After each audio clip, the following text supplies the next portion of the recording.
Yang terhormat kepada Bapak Hendy Hermawan STMTI selaku dosen pengampu mata kuliah jaringan komputer.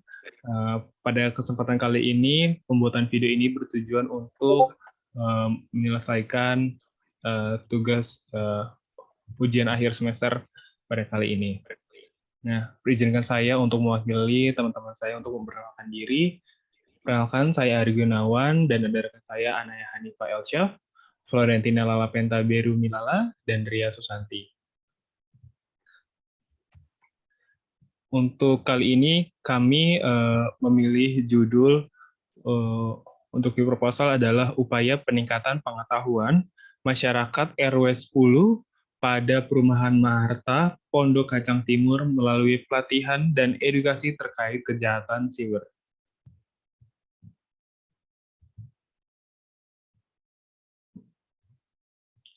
Sesuai dengan apa yang kita tentukan di judulnya, maka apakah itu kejahatan cyber?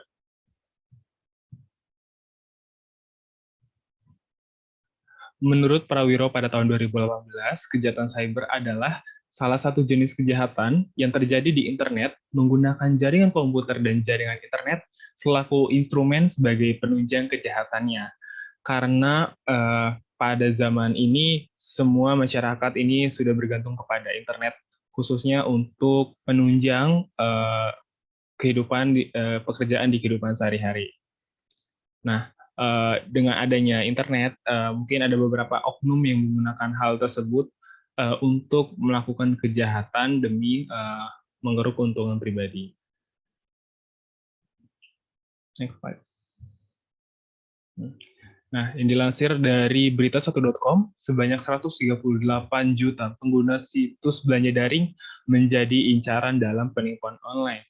Dengan adanya berita atau hal yang seperti ini, kami tergerak untuk menentukan sebuah rancangan ide untuk mengenai pengenalan dan edukasi pelatihan terkait mengatasi kejahatan cyber. Next-nya akan dilanjutkan oleh rekan saya. Baik, selanjutnya yaitu sasaran pelatihan. Sasaran pelatihannya yaitu Kelurahan Pondok Kacang Timur. Dari ibu kota yang berjarak kurang lebih 18 km dan dapat ditempuh dengan waktu 25 menit, yaitu di Perumahan Maharta. Lebih tepatnya di RW 10, yang menjadi sasaran dari pelatihan ini yaitu 760 kepala keluarga. Selanjutnya yaitu masyarakat yang memiliki akun m-banking dan melakukan transaksi online. Next.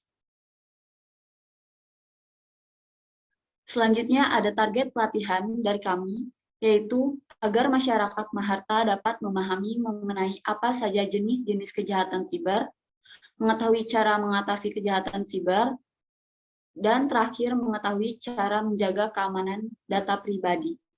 Selanjutnya akan dijelaskan oleh teman saya, Florentina. Oke, baik. Selanjutnya saya akan menjelaskan manfaat kegiatan dari pelatihan yang akan kami lakukan. Yang pertama adalah mewujudkan tridharma perguruan tinggi dalam kehidupan bermasyarakat, seperti pendidikan, pengajaran, penelitian, dan pengembangan. Lalu manfaat yang kedua adalah memberikan informasi kepada masyarakat mengenai kejahatan cyber atau cybercrime pada sosial media. Contohnya itu misalnya seperti penipuan online, peretasan situs dan email, lalu kejahatan pada transaksi mobile banking, dan kejahatan-kejahatan cyber yang lainnya. Selanjutnya, manfaat yang ketiga adalah memberikan pengetahuan mengenai bagaimana cara mengatasi cybercrime pada sosial media. Next. Selanjutnya adalah metode pelaksanaan pada pelatihan yang akan kami lakukan. Yang pertama adalah pengenalan kejahatan cyber. Di sini kami mengenalkan kepada masyarakat apa sebenarnya kejahatan cyber itu, lalu bagaimana cara mengatasinya, dan bagaimana cara mencegahnya. Lalu metode yang kedua adalah persetujuan ketersediaan dan kerjasama dengan mitra. Di sini kami meminta izin dan mengajak kerjasama mitra-mitra yang ada di Perumahan Maharta. Lalu metode yang ketiga adalah penentuan konsep pelatihan. Di sini kami menentukan dan memilih konsep apa yang sesuai dengan kondisi lingkungan atau masyarakat yang ada di Perumahan Maharta. Lalu metode yang terakhir adalah perencanaan mekanisme pelatihan. Setelah kami memilih konsep yang sesuai dengan kondisi masyarakat yang ada di Perumahan Maharta, kami membuat mekanisme-mekanisme yang sesuai dan cocok untuk masyarakat yang ada di Perumahan Maharta, seperti itu. Selanjutnya akan dijelaskan oleh rekan saya. Ya, jadi selanjutnya saya akan menjelaskan terkait mekanisme pelatihan itu sendiri. Nah, jadi pertama-tama kami akan melakukan penjabaran gambaran umum terkait kejahatan siber yang nanti akan memaparkan apa itu kejahatan siber, jenis-jenisnya yang akan dipaparkan setiap minggunya. Lalu kami akan melakukan demonstrasi terkait kejahatan siber itu sendiri. Kejahatan siber yang terjadi di kehidupan nyata dan cukup dekat dengan masyarakat dan mengajak masyarakat untuk mengetahui kejahatan tersebut. Lalu kami akan melakukan penjabaran serta demonstrasi terkait upaya yang dapat mereka lakukan untuk meminimalisir kemungkinan agar mereka menjadi korban dari kejahatan siber itu. Selanjutnya, kami akan melakukan sesi tanya-jawab sebelum pelatihan ditutup pada setiap sesi pelatihan. Nah, dalam metode ini, dalam mekanisme pelatihan ini, kami melihat terdapat keuntungan yang didapatkan jika kami melakukan pelatihan seperti ini, yakni masyarakat dapat mengikutinya dan mendapatkan gambaran secara langsung mengenai apa itu kejahatan siber. Lalu masyarakat juga dapat mengajukan pertanyaan jika demonstrasi dirasa kurang dapat dimengerti. Nah, lalu dengan adanya demonstrasi dan tanya jawab, masyarakat dapat berperan aktif dan dapat mengikuti demonstrasi itu secara langsung atau melakukan pertanyaan atau bahkan mereka dapat menjawab apa saja yang telah mereka ketahui tentang kejahatan siber. Mereka dapat berperan sebagai pendengar dan penerima serta juga dapat berperan sebagai demonstrator itu sendiri. Mereka akan mendapatkan manfaat lebih jika mereka melakukan demonstrasi dan mengikuti pelatihan dengan mekanisme pelatihan yang seperti ini. Selanjutnya, saya akan menjelaskan skema metode pelaksanaannya. Jadi, pertama-tama kami akan melakukan persiapan. Persiapan ini terkait seperti observasi, kerjasama dengan mitra, persiapan menyusun proposal, kerjasama dengan RW setempat.